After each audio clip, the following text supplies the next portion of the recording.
Himachal Pradesh news में आपका स्वागत है। मैं भानु प्रकाश नेगी। दोस्तों, आज के समय में स्वास्थ्य को लेकर के हर कोई चिंतित है और कहा भी जाता है कि स्वास्थ्य शरीर का सबसे सर्वोत्तम धन जो है आदमी का माना जाता है। आज के समय में हमारी जो दौड़ भाग भरी जिंदगी हो गई है, उससे तमाम रोग हमें जो है घेरते जा रहे हैं और इन रोगों से हम लगातार परेशान हैं। आर्थिक रूप से भी कमजोर होते जा रहे हैं। इन रोगों में मुख्य रोग हैं जो शरीर में तमाम तरह से हमें जकड़ ले रहे हैं और जो आम बीमारी हो गई है वो है स्पाइन की बीमारी और तमाम जो शरीर में नसों की बीमारियां हो गई। हमारे साथ आज इसी विषय को लेकर के डॉक्टर साहब मौजूद हैं, डॉक्टर कुड़ियाल, जो उत्तराखंड के पहले ब्रेन सर्जन हैं, स्पाइन सर्जन हैं। सर, आपका खास मुलाकात में स्वागत है। थैंक यू, धन्यवाद, बहुत बहुत धन्यवाद। सर, हमारी स्पाइन की बीमारियां होती है, वो किस किस प्रकार की बीमारियां होती हैं, इसके बारे में आप थोड़ा जानकारी दीजिए। देखिए, जो हमारी स्पाइन है वो हमारी, जिसको हम कॉमन जो लैंग्वेज में रीढ़ की हड्डी कहते हैं, और अगर मैं कैमरे में पीछे आ रहा हूँ तो पूरा ऊपर से गर्दन से लेकर हमारी लोअर बैक तक ये रीढ़ की हड्डियाँ होती हैं और ये कई चीज़ों से बनी, कई हड्डियों से बनी होती हैं। 32-33 हड्डियाँ होती हैं जो कि छोटे छोटे सेगमेंट में होती हैं और वो इसलिए बनी होती हैं कई सेगमेंट में कि ताकि स्पाइन में लचीलापन बना रहे जी। तो जो स्पाइनल कॉर्ड जो है उसके अंदर से हमारी नर्व, जो स्पाइनल जो हमारी जो रीढ़ की हड्डी उसके अंदर से हमारी स्पाइनल कॉर्ड जाती है, जिसमें नर्व्स होती हैं जो कि हमारे हाथों की, पैरों की, हमारे ब्लैडर की, हमारी आंत की, उन सबको कंट्रोल करता है। तो अगर हम बीमारी देखें कि स्पाइनल, हमारी जो रीढ़ की हड्डी में क्या क्या बीमारी होती है, तो रीढ़ की हड्डी में एक तो बीमारी हो सकती है कि जो रीढ़ की हड्डी की बीमारी, मतलब हड्डी में जो बीमारियां हो, और एक बीमारी जो उसके अंदर जो स्पाइनल कॉर्ड और नर्व्स जा रही हैं उनकी बीमारियां हो। तो जो पब्लिक के लिए कॉमनली मैं कहना चाहूँगा कि जो नॉर्मल बीमारियां हम रीढ़ की हड्डी की देखते हैं, चोट लगना, फ्रैक्चर हो जाना, इस वाली बीमारी में कभी टीबी हो जाना बहुत कॉमन होता है कि स्पाइन की टीबी हो गई या हमारी रीढ़ की हड्डी की टीबी हो गई है। स्पाइन के अंदर ट्यूमर भी बहुत कॉमन होते हैं। स्पाइन के अंदर कई बार जो है स्पाइनल कॉर्ड के अंदर भी ट्यूमर होते हैं, बोन के भी ट्यूमर होते हैं और नर्व्स के भी ट्यूमर होते हैं।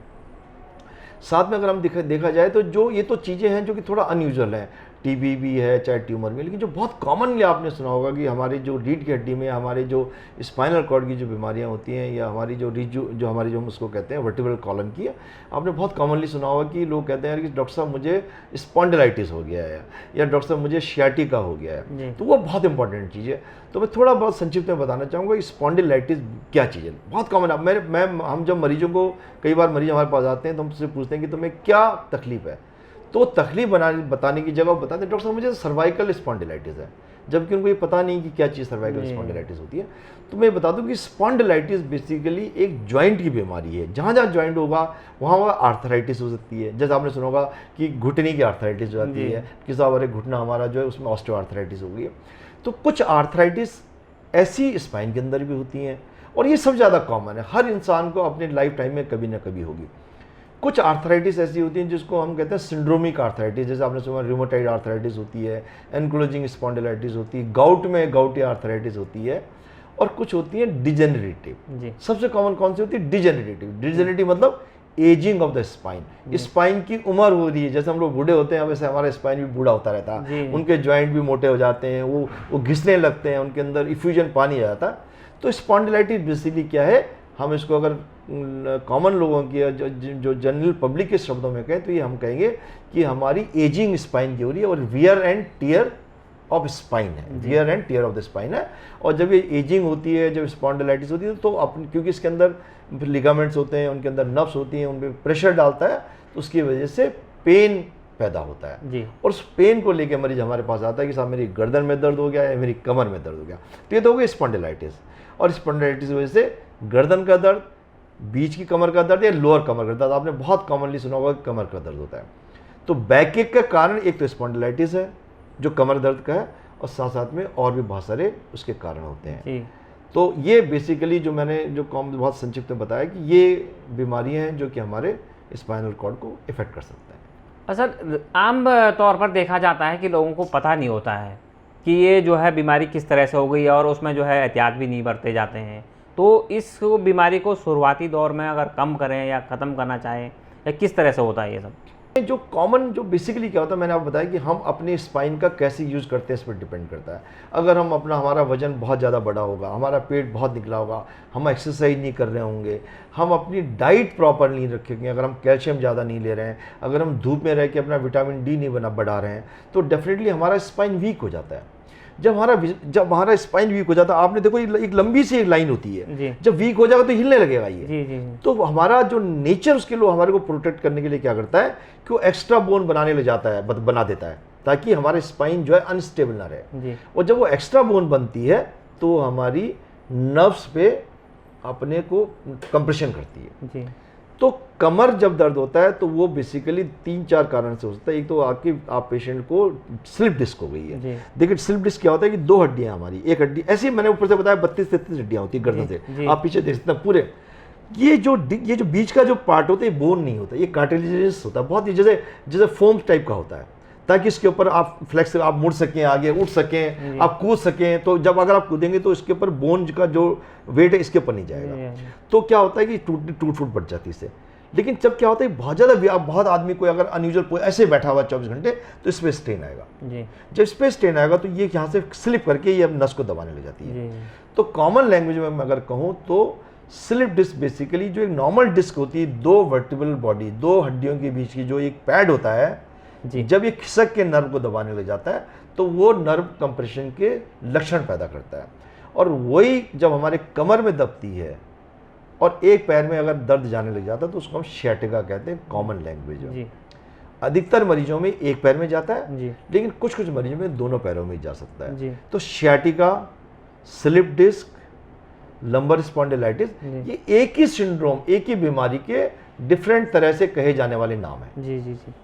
तो सर इस बीमारी को जिसको सियाटिका आप कह रहे हैं, इसमें क्या लक्षण क्या होते हैं?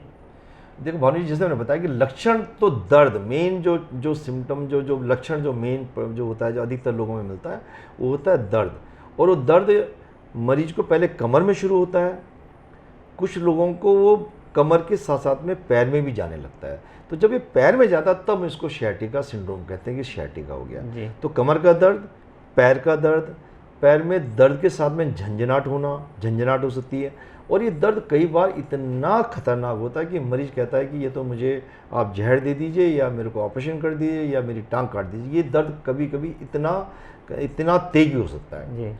अगर ये नस बहुत ज़्यादा दब जाए तो पैरों में कमजोरी भी आती है। पैर का जैसे आपका जिसको हम लोग फुट ड्रॉप कहते हैं, जो हमारा पंजा है वो कई बार चलना बंद हो जाता है, या हमारे घुटने के नीचे का पैर सुन्न पड़ जाता है। तो डिपेंड करता है कि आपकी नस कितनी दबी है। तो फिर जो मेन सिम्टम वो दर्द है कमर का और पैर में। और अगर कुछ लोगों में ज़्यादा नस दब गई तो पैर में उसके फंक्शन में भी कमी आ सकती है एक।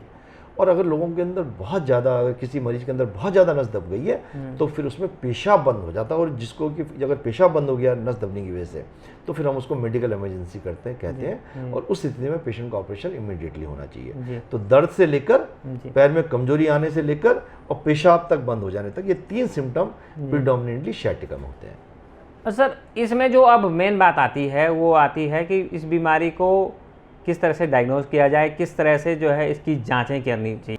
देखिए जो हम लोग स्लिप डिस्क के शियाटिका जो है उसके 90% हम क्लिनिकल हिस्ट्री से मरीज से पूछते हैं कि कैसे दर्द शुरू हुआ था, कहाँ तक दर्द है, कैसे जाता है, क्या खांसी आने के साथ ये दर्द बढ़ जाता है, कमर में झटका सा लगता है, ट्रैवलिंग में जब आप चलते हैं। तो हम उस क्लिनिकल हम लोग सिर्फ अभी हम कोई जांच नहीं करी है, सिर्फ मरीज से पूछताछ उसको क्वेश्चन पूछते हैं, फिर हम उसको एग्जामिनेशन करते हैं मरीज को, मतलब एक क्लिनिकल एग्जामिनेशन, डॉक्टर ने कोई मशीन से नहीं, हम लिटा के देखते हैं, उसका पैर उठा के देखते हैं कितना पैर उठ रहा है, उससे हम लोग इंटरफेयर करते हैं, हम उसके इंटरफेरेंस निकालते हैं कि मरीज को कितना नस दबी है।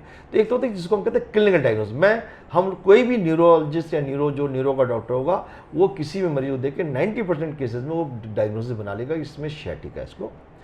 और एक बार अगर जब आपने लगा लिया कि इसको शियाटिका, तो फिर हम मरीज से पूछते हैं कि उसको कितना कष्ट है। देखिए हर मरीज में जांच की जरूरत नहीं होती है, क्योंकि शियाटिका इतनी कॉमन बीमारी है कि हर मरीज में आप जांच नहीं करते। आपके नॉलेज के लिए मैं बताता हूँ कि ये डायग्नोज कैसा होता है या इसको कंफर्म हम कैसे करते हैं। तो कंफर्मेशन करने के लिए जो सबसे जो इम्पॉर्टेंट जो इसका जो माध्यम है या बहुत जो सबसे इम्पॉर्टेंट जो इंस्ट्रूमेंट है वो होता है एमआरआई। जी। एमआरआई एक फुल प्रूफ चीज़ है जिसके में आप सियाटिका को डेफिनेटली डायग्नोज कर सकते हैं। पर साथ में मैं ये भी कहना चाहूँगा कि हर मरीज जिसके कमर में दर्द है, हर मरीज जिसके कि पैर में दर्द जा रहा है, उसको एमआरआई की ज़रूरत नहीं है, क्योंकि ये बीमारी हम सब लोगों के इंसान में अपनी ज़िंदगी में कभी न कभी होगी सबको। और 90% लोग ऐसे होते हैं जो कि 2 दिन 3 दिन 4 दिन 5 दिन दर्द में थोड़ा इलाज करने के बाद या बेड रेस्ट करने के बाद या कुछ एक्सरसाइज फिजियोथेरेपी कराने के बाद ठीक हो जाते हैं। 10% ऐसे लोग होते हैं जिनका पेन ये तो ठीक नहीं हो रहा होता है, या एक बार ठीक होने से के बाद दोबारा कुछ महीने बाद दोबारा आ जाता है या कुछ साल बाद दोबारा हो जाता है। ऐसे मरीजों में जिनके अंदर ये तो पेन रिलीफ नहीं हो रहा ट्रीटमेंट से या फिजियोथेरेपी से या किसी भी चीज़ से, या उसका पेन बार बार आ रहा है वापस लौट के, डॉक्टर साहब मैं उस महीने तो ठीक हो गया था, मैं 3 महीने बाद दोबारा बिस्तर पे आ गया हूँ। तो कुछ मरीजों में जिनमें कि बार बार हो रहा है, तो उन मरीजों के अंदर जांच की ज़रूरत होती है और उसमें हम एमआरआई करके ये कंफर्म करते हैं कि पेशेंट की नस कितनी दबी हुई है। सियाटिका तो सिंड्रोम होता है, फिर हमें देखना कि नस कितनी दबी है। जी। मैं एक बात यहाँ पे जरूर कहना चाहूँगा कि देखो सियाटिका में मैंने आपसे बताया कि 90% या 95% लोगों में कारण स्लिप डिस्क होता है, जो मैंने बताया कि स्लिप डिस्क होता है। लेकिन कभी कभी पैर का दर्द कुछ और कारणों की भी हो सकता है, जो 5% जो और कारण है, कई जैसे बड़े लोगों जो एल्डरली जो बूढ़े लोग होते हैं उनमें कैंसर भी हो सकता है, वो भी नस दबा सकता है। अगर बोन का कैंसर है वो भी दबा सकता है, टीबी है, टीबी का पस उसको दबा रहा है वो भी दबा सकता है। तो लेकिन उनके अंदर कुछ और भी सिम्टम होते हैं, जैसे बुखार आएगा टीबी वाले में। सियाटिका वाले में सिर्फ स्लिप डिस्क होती है और एमआरआई देख के हम अंदाज़ लगा लेते हैं कि अब इसका आगे ऑपरेशन से इलाज होना है या इसको अभी भी हमें दवाई दे के या फिजियोथेरेपी से इलाज करना है। तो सर इलाज की तो बात हो गई है, अब इसमें आता है खान पान और किस तरह से उठना बैठना चाहिए, किस तरह का व्यायाम से जो है इसको इस बीमारी को कम किया जा सकता है या इस बीमारी के प्रभाव से बचा जा सकता है। देखिए डेफिनेटली ये कि ऐसी बीमारी है जो स्पाइन की जो बीमारी जो डिजनरेटिव डिजीज है। देखिए आप ट्यूमर आप नहीं रोक सकते हैं और बहुत सारी चीज़ें होती हैं जिसमें आपका बस नहीं, लेकिन जो डिजनरेटिव डिजीज जो जिसमें कि 90% जो मरीज जो कमर दर्द गर्दन दर्द लेके आ रहा है वो कुछ हद तक प्रिवेंटेबल है जी। इसको हम रोक सकते हैं अपनी लाइफस्टाइल से, अपने खान पान से। अब आप कहेंगे खान पान का इसमें क्या इफेक्ट पड़ता है। खान पान से बेसिकली क्या होता है कि अगर आप बहुत ज़्यादा ऐसा फैटी फूड खा रहे हैं तो आपका वेट बढ़ेगा, आपका पेट बढ़ेगा। जब आपका पेट बढ़ता है तो आपका जो सेंटर ऑफ ग्रेविटी थोड़ा और नीचे हो जाता है, तो स्पाइन पे स्ट्रेन ज़्यादा हो जाता है। एक तो ये जितना आप मोटापा होगा, आपका वेट ज़्यादा होगा, तो आपके स्पाइन की जो ये आपके डिस्क उस पर वेट ज़्यादा आएगा। जितना एक्सेल वेट होगा, जितना ज़्यादा दबेगी उसके बाहर आने की संभावना ज़्यादा है। तो आपको एक तो खान पान में ये देखना है कि आपकी मसल्स स्ट्रॉन्गर। आप बहुत लाला की तरह बैठे हुए, आप 24 घंटे दुकान में बैठे उठ ही नहीं रहे, तो ये मसल्स जो होता है हमारी जो स्पाइन की जो मसल्स होती हैं वो फ्लैबी हो जाती हैं, वीक हो जाती हैं जी। तो वो फिर वो स्पाइन को होल्ड नहीं कर पाती हैं, तो फिर ये वियर एंड टियर होगा। तो आपको अगर आपकी मसल स्ट्रॉन्ग कैसे करेंगे, आप एक्सरसाइज से करेंगे।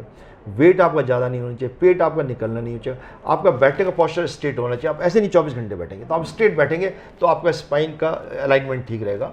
तो डेफिनेटली ये बहुत इंपॉर्टेंट चीज़ है कि 90% लोग अपनी स्पाइन की डिजेनरेटिव डिजीज जो स्पॉन्डिलाइटिस जिसको आप कह रहे हैं, और वो सिंड्रोमिक नहीं है, वो अगर वो रूमेटॉइड आर्थराइटिस वाली नहीं है, या आपको गाउटी आर्थराइटिस नहीं है, आपको एनक्लोजिंग स्पॉन्डिलाइटिस नहीं है, तो जो कॉमन जो स्पॉन्डिलाइटिस जो कॉमन वाली होती है, जो सियाटिका है, उसको आप अपनी लाइफस्टाइल चेंज करके, आप एक्सरसाइज करके, आप अपना फिजियोथेरेपी करके, आप अपना हार्ड बेड यूज़ करके, और आपके उठने का तरीका कैसे, आपके बैठने का तरीका कैसा है, इन सब चीज़ों से आप डेफिनेटली इन बीमारी से बच सकते हैं। सर एक बात जो लोगों के दिमाग में आती है और कई लोगों को इस बीमारी से में जो है जैसे योग और आसन करने से काफ़ी आराम आया है, आपका क्या मानना है? डेफिनेटली इसमें कोई उसका संदेह नहीं है इसमें जी। योग से डेफिनेटली आपका योग जितने व्यायाम जितने भी करेंगे आपकी सारी वो आपको थोड़ा किसी के सुपरविजन में करना पड़ेगा डेफिनेटली। कई हमने देखा लोग कई पहले दिन ही शीर्षासन करने लग जाते हैं, पता लगा उन्होंने गर्दन में चोट आ गई। आप किसी के सुपरविजन में करिए, ये बहुत आपको सिर्फ स्पाइन की बीमारी से नहीं बचाएगा, बहुत सारी बीमारी से बचाएगा। इसमें कोई कन्फ्यूजन नहीं है, इसमें कोई डाउट नहीं है। साइंटिफिक तथ्य इसके फेवर में मॉडर्न मेडिसिन कहती है डेफिनेटली आप अपनी बहुत सारी बीमारियों को अपने योग से और व्यायाम से जो एक्सरसाइज आप करते हैं उससे आप बचा सकते हैं। और इसमें क्योंकि इनसे आप करते हैं तो आपकी मसल स्ट्रांग होती है, आपकी बोन स्ट्रांग होती है, आपकी मेटाबॉलिज्म ठीक रहती है, आपकी प्रोटीन ज़्यादा बनती है, आपकी कैल्शियम ज़्यादा डिपॉजिट होता है बोन पे। तो ये आपके लिए बहुत अच्छा है। अगर आप योग और व्यायाम करें तो उसमें निसंदेह ये आपको बहुत सारी बीमारियों से बचाएगा, इंक्लूडिंग स्पाइन। सर अंत में आप जो है अपने जो दर्शक हैं उनको क्या कहना चाहते हैं इस बीमारी के बारे में, क्या करना चाहिए, क्या नहीं करना चाहिए? मैं ये कहता हूँ कि जो जैसे कि स्पाइन में मैंने बताया कि अधिकतर बीमारी हमारी लाइफस्टाइल से रिलेटेड है। देखिए कुछ तो चीज़ें जो आपके बस में नहीं, कि ट्यूमर पहुँच जाए या चोट भी थोड़ा बहुत आप बच सकते हैं, लेकिन अगर कोई गिर गया तो स्पाइनल इंजरी बहुत ख़राब है। मैं आप बता दूँ, स्पाइनल इंजरी जो होती हैं वो भी बहुत ख़राब होती हैं। आप ठीक है, आप चल रहे हैं तो आप ध्यान रखिए अपना, आप पहाड़ों में जा रहे हैं, आप गाड़ियों में चल रहे हैं, तेज़ ना चलाएं, बाइक में बहुत स्पाइनल इंजरीज होती है, तो डेफिनेटली आप उसको, स्पाइनल इंजरी प्रिवेंटेबल चीज़ है जो आप जिसको प्रिवेंट, लेकिन फिर भी हमने देखा आप कुछ भी कर लें, कुछ लोगों को स्पाइनल इंजरी होनी है जो कि उनके बस में नहीं है। तो स्पाइनल इंजरी के लिए आप प्रिकॉशंस लीजिए। जो आपकी डिजेनरेटिव डिजीज़ है, डिजेनरेटिव डिजीज़ मैं बार बार ये शब्द यूज कर रहा हूँ, जो हमारी उम्र के साथ में आती है। जैसे हम बड़े होते हैं हमारी स्पाइन, देखो हर चीज़ का वियर एंड टियर होता है, गाड़ी होती है, चाहे हमारा कोई इंस्ट्रूमेंट घर में है, चाहे फ्रिज है, चाहे टीवी, उसको वो धीरे समय के साथ साथ वो खराब होता रहता है। तो वैसे हमारे स्पाइन भी धीरे धीरे समय के साथ उसके अंदर भी चेंजेस आने लगते हैं। लेकिन ये चेंजेस अगर आप अपना ध्यान रखें तो डेफिनेटली आप उसको प्रिवेंट कर सकते हैं कुछ हद तक। और आज भी आपने देखा होगा कई लोग ऐसे हैं जो 80 साल के लोग हैं, 90 साल के लोग हैं, 70 साल के लोग हैं, उनको आप आराम से चल रहे हैं, उनकी मोबिलिटी बहुत अच्छी है। क्यों? क्योंकि जब वो जवान थे, जब वो यंग थे, तब उन्होंने एक्सरसाइज करी है और उन्होंने अपने जॉइंट्स का ध्यान रखा है, उन्होंने अपने स्पाइन का ध्यान रखा है, उन्होंने अपनी मांसपेशियों का ध्यान रखा है। और मांसपेशियाँ तभी आपकी स्ट्रांग रहेंगी जब आप उनसे कुछ काम कराएंगे। अगर आप उनसे काम नहीं कराएंगे और बैठे रहेंगे एक जगह, तो वो और वीक हो जाएंगी। तो मैं ये कहना चाहूँगा कि डेफिनेटली एक एक्सरसाइज प्रोग्राम पर रहिए, अपने खाने पीने पर ध्यान दीजिए। धूप बहुत ज़रूरी है हम लोगों के लिए, विटामिन डी के लिए बहुत ज़रूरी है, और वो हमारी जो बोन, जो हमारी स्ट्रेंथ उसके लिए बहुत ज़रूरी है। तो डेफिनेटली सब चीज़ों का ध्यान रखेंगे तो आपको स्पाइन की बीमारी से बचने में काफ़ी मदद मिलेगी। अच्छा डॉक्टर साहब, आप खास मुलाकात में लोगों को आज खास जानकारी दी साइटिका के बारे में, आपका बहुत बहुत धन्यवाद। नहीं, बहुत बहुत धन्यवाद, और मुझे बुलाने के लिए बहुत बहुत धन्यवाद। और मैं आशा करता हूँ कि दर्शकों को थोड़ा बहुत इससे कुछ मदद मिली होगी और एटलीस्ट अवेयरनेस आएगी कि वो अपनी बीमारी को रोक सकते हैं अपने लाइफस्टाइल चेंज करके। धन्यवाद। तो ये थे हमारे साथ मशहूर न्यूरोसर्जन डॉक्टर महेश कुड़ियाल, जिनका साफ तौर पर कहना है कि अगर आपको सियाटिका जैसी बीमारियों से दूर रहना है तो आपको अपनी लाइफस्टाइल में परिवर्तन करना होगा, और योग और आसन से भी इस बीमारी का काफ़ी इलाज हो सकता है। और तमाम तरह से आप अपने खान पान का ध्यान रखेंगे तो इस बीमारी से आप दूर रह सकते हैं। दोस्तों आज के वीडियो में इतना ही, मिलते हैं एक नई वीडियो में, तब तक के लिए नमस्कार।